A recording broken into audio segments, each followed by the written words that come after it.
Hello friend, welcome on सरकारी job अड्डा 20। मैं हिमांशु लेकर आता हूँ इंजीनियरिंग की नई job update. Bharat electronics limited BEL की तरफ से ट्रेनिंग इंजीनियर, प्रोजेक्ट इंजीनियर के लिए 3 एडवर्टीजमेंट हुए हैं जारी। यदि आप रिलेटेड हैं BTech, electronics and communications, electronic and telecom, electrical electronics engineering, telecommunication, mechanical and computer science, तो इस वीडियो को अंत तक जरूर देखें। ट्रेनिंग इंजीनियर और प्रोजेक्ट इंजीनियर के लिए क्या होगा सिलेक्शन प्रोसेस, कितना मांगा गया एक्सपीरियंस और कितनी होगी सैलरी, जानेंगे इस वीडियो में और बात करेंगे फुल नोटिफिकेशन की। यदि आप इस चैनल पर पहली बार आए हैं तो इस चैनल को सब्सक्राइब करें और बेल आइकन को प्रेस करें।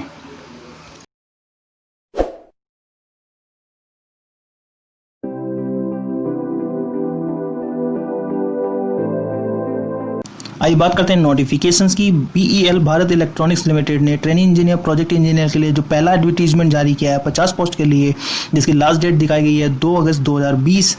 आइए नेक्स्ट बात करते हैं BEL के दूसरे एडवर्टीजमेंट पे, जो कि 5 पोस्ट निकाली गई हैं ट्रेनिंग इंजीनियर के लिए, जिसकी लास्ट डेट बताई गई है 2 अगस्त 2020।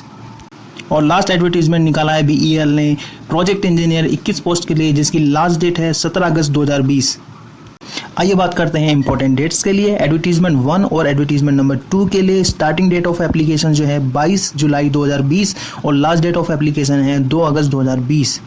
आइए नेक्स्ट बात करते हैं एज लिमिट की। 1 जुलाई 2020 तक आपकी एज लिमिट कैलकुलेट की जाएगी, जिसके अकॉर्डिंग आपकी maximum age limit training engineer के लिए 25 साल है और प्रोजेक्ट इंजीनियर के लिए 28 साल है।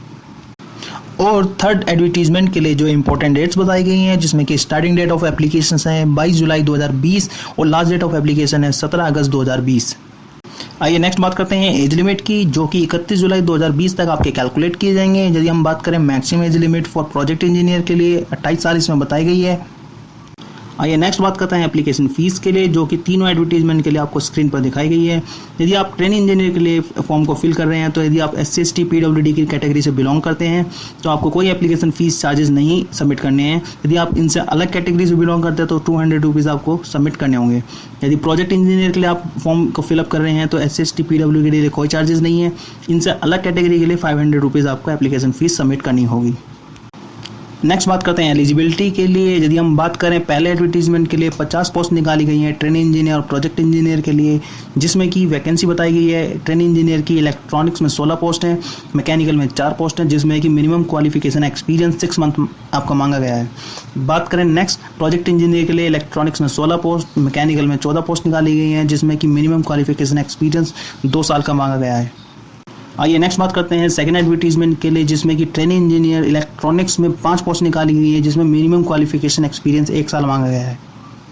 आइए नेक्स्ट बात करते हैं थर्ड एडवर्टीजमेंट के लिए, जिसमें प्रोजेक्ट इंजीनियर की 21 पोस्ट निकाली गई हैं। इसमें इलेक्ट्रॉनिक्स की 9 पोस्ट हैं और 13 CS ब्रांच की 13 पोस्ट हैं। 2 साल का मिनिमम क्वालिफिकेशन एक्सपीरियंस मांगा गया है। आइए नेक्स्ट बात करते हैं टर्म्स और रिन्यूमरेशंस के लिए। इसमें सबसे पहले बात करेंगे प्रोजेक्ट इंजीनियर के लिए, जिसका कॉन्ट्रेक्चुअल पीरियड होता है 2 साल के लिए और जो कि एक्सटेंडेड हो सकता है 4 साल के लिए। और यदि इसमें बात करेंगे पहले साल का कंसोलिडेट आपको जो सैलरी मिलेगी 35,000 रुपये, दूसरे साल में 40,000 रुपये, तीसरे साल में 45,000 रुपये, चौथे साल में 50,000 रुपये। ट्रेनिंग इंजीनियर के लिए बात करते हैं तो इसमें 1 साल का कॉन्ट्रेक्चुअल पीरियड होता है, जो कि एक्सटेंडेड होगा 3 साल के लिए। जो पहले साल में कंसोलिडेटेड आपको सैलरी मिलेगी 25,000 रुपये, दूसरे साल में 28,000 रुपये और तीसरे साल में 31,000 रुपये। ये टर्म्स और रिन्यूमरेशन दोनों एडवर्टीजमेंट्स में एप्लीकेबल है। यदि हम नेक्स्ट बात करें थर्ड एडवर्टीजमेंट में जो टर्म्स रिन्यूमरेशंस हैं, जिसमें बताया गया है प्रोजेक्ट इंजीनियर के लिए 35,000 रुपये आपको इसमें दिए जाएंगे पर मंथ और 10,000 रुपये आपको 1 साल में एडिशनली दिए जाएंगे। ये 10,000 रुपये एडिशनली आपको मेडिकल इंश्योरेंस प्रीमियम के तौर पर, अलाउंसेस के तौर पर दिए जाएंगे, जो कि 2 इंस्टॉलमेंट पे दिए जाएंगे। पहली इंस्टॉलमेंट आपको फर्स्ट मंथ की सैलरी में मिलेगी, दूसरी इंस्टॉलमेंट आपको 6 मंथ आफ्टर द ज्वाइनिंग में दिया जाएगा। आइए नेक्स्ट बात करते हैं सिलेक्शन प्रोसेस की। जो सिलेक्शन प्रोसेस क्राइटेरिया आपका मार्क्स की बेसिस पर होगा और फाइनली मेरिट लिस्ट पर आपको सिलेक्शन दिया जाएगा। इसमें जो कि आपका वेटेज बताया गया है 75% वेटेज आपका BE BTech के मार्क्स के या फिर BSc के मार्क्स पर डिपेंड करता है और 10% आपका जो वेटेज होता है वो पोस्ट क्वालिफिकेशन एक्सपीरियंस पर डिपेंड करता है और 15% एक्सपीरियंस जो लास्ट होता है वो इंटरव्यू पर डिपेंड करता है। जो इसमें 10% वेटेज होता है, जिसमें कि 2.5 मार्क्स आपका कंपलसरी जो मिनिमम क्वालिफिकेशन है उस पर दिया जाता है। यदि आप एडिशनली कुछ एक्सपीरियंस को होल्ड करते हैं तो उस पर 6 मंथ के लिए आपको जो 1.25 मार्क्स एडिशनली दिए जाएंगे। इसमें नीचे की तरफ इंपॉर्टेंट लिंक्स प्रोवाइड कराए हैं, apply online, fee payment instructions और download notification on official website. Apply online पे डायरेक्टली अप्लाई कर सकते हैं और फीस इंस्ट्रक्शन आप यहाँ पे इजीली रीड कर सकते हैं, नोटिफिकेशन को इजीली डाउनलोड करके आप देख सकते हैं और ऑफिशियल वेबसाइट पे आप डायरेक्टली यहाँ से विजिट कर सकते हैं। Thank you.